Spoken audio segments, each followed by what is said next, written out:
Bonjour à tous, bienvenue sur Échec et Pédagogie. Salut Laurent. Salut à tous, salut Romu. Alors aujourd'hui, comme vous en avez l'habitude, une tactique pour garder la forme. Donc c'est une position tirée de la partie entre les grands maîtres Goulko et Grigorian, une partie jouée en 1971 à Vilnius. Et le trait est au blanc. Donc comme d'habitude, on vous invite à mettre en pause la vidéo et ensuite comparer votre solution avec celle exposée par Laurent. Comme d'habitude, très brillant. Oui. Ce qui va être brillant, c'est surtout la solution de Goulko. Observons la position d'abord comme on en a l'habitude. Ce qu'on remarque, c'est que les blancs ont réussi à installer un pion sur la 7e rangée, ce qui est généralement une très très bonne nouvelle. Ce pion est soutenu à distance par la tour F1 qui occupe une colonne intéressante. On voit notamment que le pion E7 pourrait être aidé par la tour, mais pourrait lui aussi aider la tour à entrer par exemple sur la case F8. Notre cavalier sur E5 est certes attaqué par la dame E3, mais il est aussi bien placé pour attaquer notamment les cases F7 et G6, qui sont des cases intéressantes puisqu'elles sont également attaquées par la tour pour ce qui concerne F7 et par la dame blanche pour ce qui concerne G6. Puisqu'on parle d'elle, la dame blanche a donc du potentiel le long de la colonne G, notamment vers la case G6, mais il peut être intéressant également de noter qu'elle aurait une case intéressante ou judicieuse en D5 pour venir donner un échec au roi G8 qui n'est pas très bien défendu au niveau des cases blanches, dans la mesure où le pion F7 a disparu et où les pions restants sont postés sur des cases noires, donc automatiquement cela crée un certain déficit au niveau des cases blanches.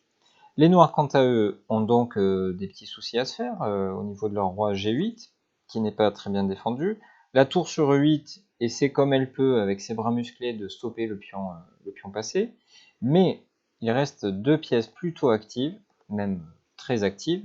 La dame E3 et le cavalier H3 qui travaillent au niveau de l'aile roi pour essayer de poser des problèmes au roi H1, qui n'est pas dans la meilleure des situations, dans la mesure où il n'y a plus de pions autour de lui, et forcément, dans ces cas-là, un roi dégarni autour duquel vont rôder la dame et le cavalier adverse, c'est toujours quelque chose qu'il faut surveiller, quoi, on va dire. On peut pas attaquer le cœur léger, notre roi n'est pas en sécurité pour l'instant, et ne va pas l'être d'un moment, on va dire.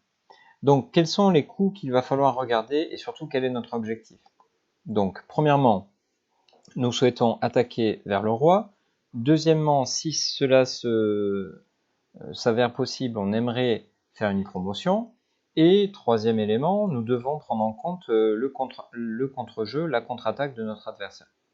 Donc pour pouvoir faire tout ça, nous allons notamment essayer d'imposer notre volonté à l'adversaire en faisant des coups les plus forçants possibles, notamment des échecs comme vous en avez l'habitude. Il y a 3 échecs à notre disposition. On ne va pas parler de dame prend G7, qui serait simplement ridicule, on va dire. Et les deux coups intéressants sont soit tour F8, soit dame D5 échec.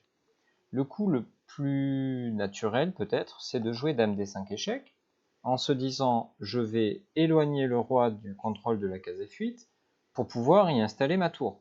Et après tour F8, on voit des menaces comme dame G8, tour prend E8 et ainsi de suite. Mais malheureusement, les noirs ont une petite surprise pour nous, assez désagréable. Après dame G1, les blancs n'ont pas pu mener leur attaque à bien en ne faisant que des échecs. Et ce sont donc les noirs qui en profitent pour nous contre-attaquer et pour nous faire échec et mat. Alors, puisque dame D5 ne fonctionne pas, on va passer à l'analyse de l'autre coup qui est tour F8. Alors après tour F8, roi H7 évidemment ne va pas.